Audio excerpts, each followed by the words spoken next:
Hi everyone, I am Karolina Mazetyte. I'm a well-being facilitator and a co-founder of an organization in Sweden called Wellbeing Lab.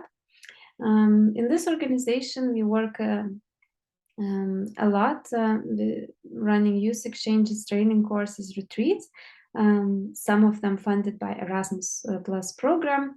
And today I would like to share with you our experience, how we designed the program in a bit of a different and traditional way, by incorporating some well-being mindfulness elements into the program.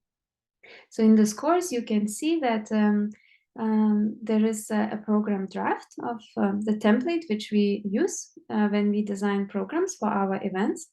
And what we do is that each morning we start by dedicating 30 minutes for morning ritual. The first 3 days normally are facilitated, the morning rituals in the first 3 days are normally facilitated by the facilitators team. And the morning ritual can be anything from a guided short meditation practice to a body stretch or a short yoga or chair yoga to a mindful walking. If you are outside in nature, then you could do it outside. It could also be some breathing exercise, or, for example, a little body movement dance practice. By the way, you have these different mindful practices, well-being practices in this course as well, which you can access and you can use them in your events. You don't need any prior experience for guiding them, and you have all the instructions. So feel free to use them if you also would like to incorporate some morning rituals in your youth exchange, for example. So as I said, the first 3 days are facilitated by the facilitators. The morning rituals afterwards from day 4 are facilitated by participants. So this is the time and space for participants to share their own morning rituals. What they, for example, do to start their day. It really helps to not only enrich your own idea and get inspiration on what could you potentially do and create for your morning ritual, but it also engages participants and motivates them, which of course is very helpful later on in the program when you facilitate workshops for participants, so they stay more engaged, more motivated. Now what we also do in the evenings, we do a little evening ritual. Again, just 30 minutes. Some days those evening rituals are facilitated by the team of the organizers, facilitators, and some days we give as an open space for participants to again facilitate some evening ritual, evening activity. And that can be, again, anything. Like the activities I mentioned we do for the morning ritual, but it could also be an energizer, it could be an improv theater short session, whatever skills and gifts the participants in the group would love to share with the rest of the group, they can sign up and facilitate the evening ritual.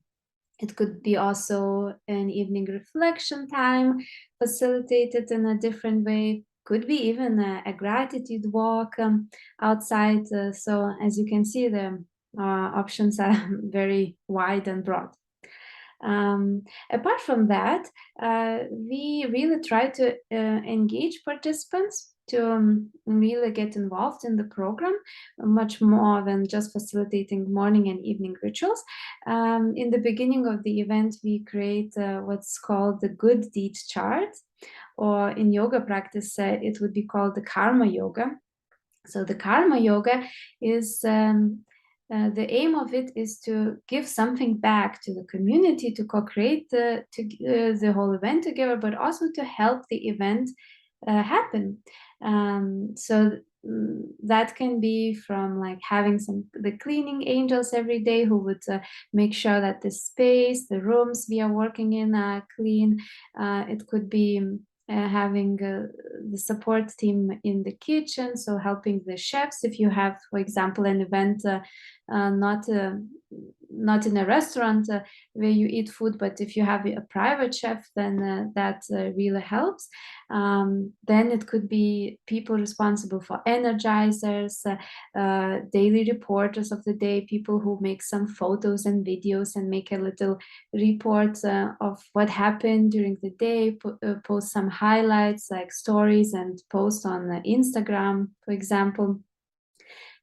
People who would like to participate and facilitate morning, evening rituals. So you get the idea. You can add some elements to this good deed chart and make participants engaged and co-create the whole event, the whole experience together. Yeah. In addition to that, as an organization, we practice mindfulness culture. Now, what does that mean? It's very simple. We encourage participants and the whole team during the whole event to, as much as possible, to keep the mind clear. Now, one of the ways how you can keep the mind clear is by spending the whole event without drinking alcohol.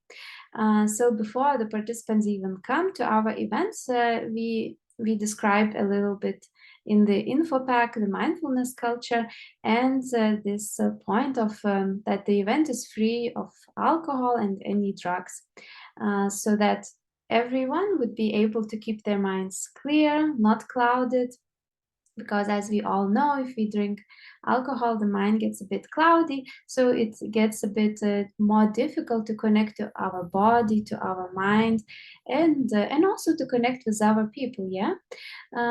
So this is one element of the mindfulness culture. Another element of the mindfulness culture is to keep the body more clean by eating healthier, more organic food, also by providing to participants not more vegetarian and vegan options. Not only to the people who are vegetarian and vegans in their daily life, but to the whole group. So we really try to minimize the the meat consumption and the fish consumption. Why? Well, for several reasons, because our body is more active, and that is proven by many nutritionists that it takes less time to digest vegetables than meat or fish. So that means that if participants during the event eat more vegetarian, vegan food, they will have more energy to participate in the workshops, and they will be more active and less sleepy. In addition to that, the body keeps a bit more clean if we don't if we eat healthier and if we eat more organic. So that also contributes to taking care of our health and our well-being, because our body carries us throughout the day. So it is important, of course, to take care of the body, right? So we always share that with participants, and throughout the event, most of the meals are vegetarian, vegan, and some meals are non-vegetarian, so that everyone would be satisfied, happy, and we would keep a certain balance. And another element of mindfulness culture is to trying to really be, first of all, compassionate, kind towards ourselves, towards yourself, whenever some emotions come in, or maybe you get triggered by someone, or maybe some workshop or some activity is very uncomfortable. So instead of pushing those emotions away, we invite participants to welcome those emotions and to just try to bring some compassion towards themselves. And that, of course, goes like compassion inwards, compassion outwards. So being compassionate to yourself, but also be compassionate towards others. So if you see, for example, that someone is sad or upset, we encourage people to check in with these people who are maybe alone or feel sad, and just ask them, what do you need in this moment? Do you need a friend? Do you need a hug? Or do you need space for yourself? Yeah, so asking is very important, because sometimes people really need to be around someone, but sometimes to process emotions, it really helps to just spend some time on your own, to journal, and to just reflect inwards. Maybe even take a walk, whatever feels right for each person. So these are a couple of elements of mindfulness culture. Of course, there are so many more elements, and every organization and every team needs to decide by themselves, like what elements of mindfulness um, the team wants to bring into the event, what activities you would like to incorporate in your events. There are so many choices. And as I mentioned in the beginning, in this course, you are given some examples with concrete, clear descriptions on how to facilitate different mindfulness activities in your event without even having any prior knowledge or experience in mindfulness. So you can take them, incorporate them, and if you feel like you can share with us and tell us like how did it go, how is your experience. Yeah, so this is pretty much it what I wanted to share with you today.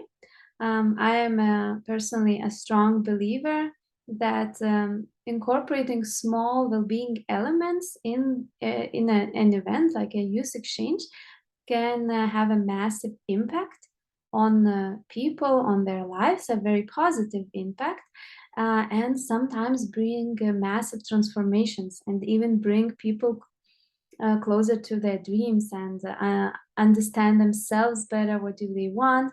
And also understand how do they want to communicate to themselves, but also how do they want to communicate towards our people. Um, our organization in Sweden is always ready and interested in supporting our organizations who would like to bring these elements into their work. So feel free to connect to me personally or with our organization. I wish you a beautiful day and really exciting and nourishing events. And bye.